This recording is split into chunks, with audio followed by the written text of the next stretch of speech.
RSS और वामपंथियों को लेकर कुमार विश्वास का बड़ा बयान सामने आया है, जिसको लेकर सियासत गर्म हो गई है। कुमार विश्वास ने अपने बयान में आरएसएस को अनपढ़ तो वहीं वामपंथियों को कुपढ़ बताया है, जिसकी वजह से बीजेपी भड़क गई है। दरअसल एक कार्यक्रम के लिए कुमार विश्वास मध्य प्रदेश के उज्जैन पहुंचे थे, जहां पर विश्वास ने बजट पर बात करते करते संघ और वामपंथियों को अनपढ़ और कुपढ़ बता दिया। विश्वास के इस बयान को सुनकर कार्यक्रम में मौजूद सभी लोग ठहाके मारकर हंसने लगे और तालियों की गूंज हर जगह सुनाई देने लगी। लेकिन इन तालियों की गूंज से सियासत भी तेज हो गई है। वही मामले में गौर करने वाली बात यह है कि जिस दौरान कुमार विश्वास आरएसएस को अनपढ़ बता रहे थे, उस दौरान प्रदेश के मंत्री मोहन यादव, सांसद अनिल फिरोजिया, विधायक पारस जैन समेत महापौर मुकेश टटवाल कथा सुन रहे थे। बता दें कि विक्रमोत्सव कार्यक्रम के अंतर्गत 21 फरवरी से लेकर 23 फरवरी तक 3 दिवसीय रामकथा का आयोजन किया गया है। इस कार्यक्रम में कथा सुनाने के लिए मंगलवार को कवि कुमार विश्वास आए, जिनको सुनने के लिए हजारों की संख्या में भीड़ जुटी। विश्वास कथा सुनाते हुए एक वाकया बताने लगे। ये वाकया सुनाते हुए उनका कहना था कि 3 से 4 साल पुरानी बात है, बजट आने वाला था। मैं अपने घर स्टूडियो पर खड़ा था, एक बच्चे ने मोबाइल ऑन कर दिया। वो बच्चा हमारे साथ काम करता है, संघ में काम करता है, राष्ट्रीय स्वयंसेवक संघ में काम करता है। मुझसे बोला, भैया बजट आ रहा है, कैसा आना चाहिए?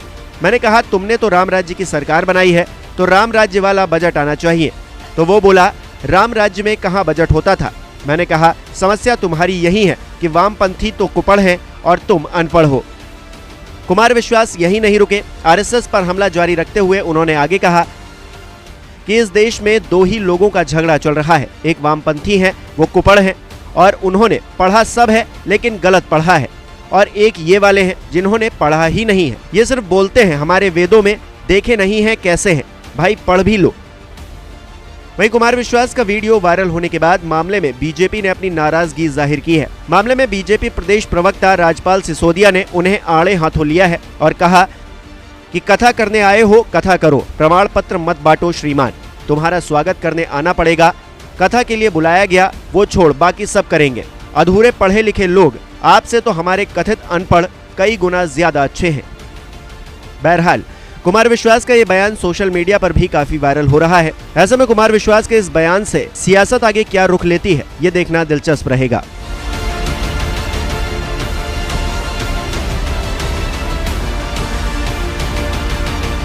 जय जय सिया राम।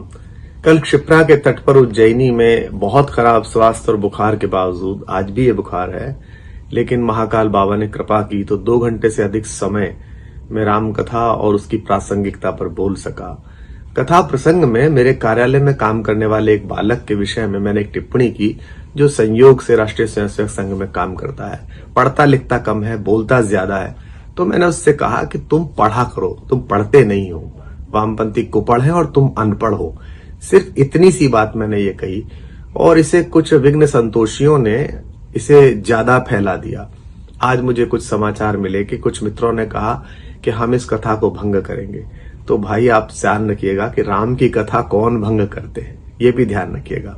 और मैं उज्जैनस्थ अपने सभी मित्रों से अनुरोध करता हूं कि वहां पर पहुंचे और मैं जो बोल रहा हूं उसका अर्थ आप उस तरह से लगाएं जो मैं बोल रहा हूं।